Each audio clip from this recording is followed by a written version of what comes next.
आरोप में जिसमें सेक्स ट्रैफिकिंग शामिल थी, उसे 20 साल की सजा सुनाई गई।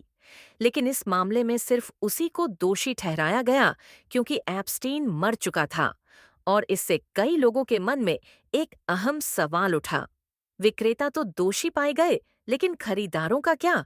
किसी भी चालाक अपराधी की तरह जेफरी एप्स्टीन को भी पता था कि उसे अपने पास कुछ लेवरेज यानी दबाव बनाने वाला हथियार रखना होगा।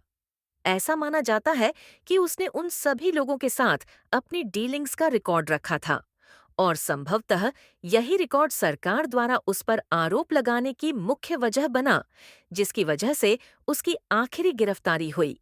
लेकिन 6 साल बीत जाने के बावजूद वे रिकॉर्ड अभी भी सीलबंद हैं।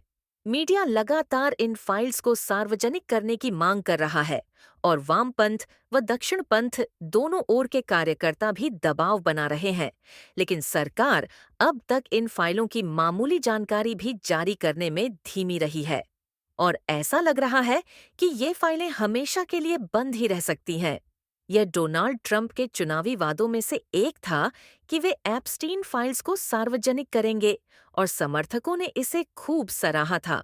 आखिरकार इस सूची को लेकर न जाने कितनी साजिशें तैर रही थीं, लेकिन जब उनका दूसरा कार्यकाल शुरू हुआ, रिपब्लिकन पार्टी के लोग सांस रोके इंतजार करने लगे, और इंतजार करते ही रह गए। फिर जुलाई 2025 में अटॉर्नी जनरल पाम बॉन्डी ने ऐलान किया कि वे अब इन फाइल्स से संबंधित कोई और जानकारी जारी नहीं करेंगे। मैक्सवेल की सजा के बाद किसी भी अन्य सह साजिशकर्ता पर कोई नया केस दर्ज नहीं हुआ, और अब यह केस धीरे धीरे ठंडा पड़ता जा रहा है। अगर एप्स्टीन की सूची वाकई उतनी ही खतरनाक है जितनी साजिश के समर्थक दावा करते हैं, तो इसका मतलब है कि सैकड़ों सेक्स ट्रैफिकिंग के मामलों को एक झटके में रद्द कर दिया गया है। एप्स्टीन द्वारा ट्रैफिक की गई लड़कियों से सेक्स खरीदने वाले लोगों को बिना सजा के छोड़ दिया गया है। यहाँ तक कि ट्रंप के निजी social media platform truth social पर भी उनके सबसे वफादार समर्थक नाराज दिखे। यह उनकी दोबारा जीत के बाद पहली बार था जब उन्हें अपनी ही पार्टी से इतनी कड़ी प्रतिक्रिया मिली। लेकिन वहीं कुछ लोगों का कहना है कि मामला उतना सीधा नहीं है, और हो सकता है कि यह ट्रंप के हाथ में हो ही ना। कई संदिग्ध वेबसाइटों पर, जो विज्ञापनों और स्पाईवेयर से भरी होती हैं, जो कथित लीक्स दिखाए जाते हैं, उनके उलट ऐसी कोई पक्की और पूरी एप्स्टीन लिस्ट मौजूद नहीं है जिसे सरकार ने कहीं किसी डिब्बे में बंद कर रखा हो। असल में यह सूची दर्जनों दस्तावेजों का एक विशाल संग्रह है, जैसे उड़ान रिकॉर्ड्स, कोर्ट फाइलिंग्स और कानूनी दस्तावेज, जिन्हें सिर्फ कुछ वर्षों नहीं बल्कि दशकों में इकट्ठा किया गया है। जो लिस्ट लोग ढूंढ रहे हैं, वो इन्हीं बिखरे हुए दस्तावेजों से जोड़कर बनाई जा सकती है, जिन्हें एप्स्टीन के आपराधिक षड्यंत्र की बड़ी जांच के दौरान जब्त किया गया था। इसका मतलब है कि यह कुछ हद तक भूसे के ढेर में सुई खोजने जैसा हो सकता है।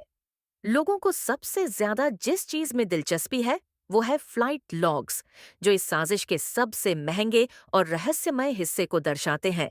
वह है निजी द्वीप। यह द्वीप कैरेबियन में स्थित है, जहां केवल एक ही रास्ता है पहुंचने का, हवाई मार्ग से, और वह भी आम तौर पर एप्स्टीन द्वारा बुक किए गए प्राइवेट जेट से। ऐसा माना जाता है कि खास मेहमानों को इसी तरह लाया गया, और यहीं वो सबूत मिल सकते हैं जो उन मशहूर हस्तियों के नाम उजागर कर सकते हैं जो इस द्वीप पर गए थे। क्या यह अमेरिका के इतिहास की सबसे बड़ी सेलिब्रिटी साजिश की कुंजी हो सकती है?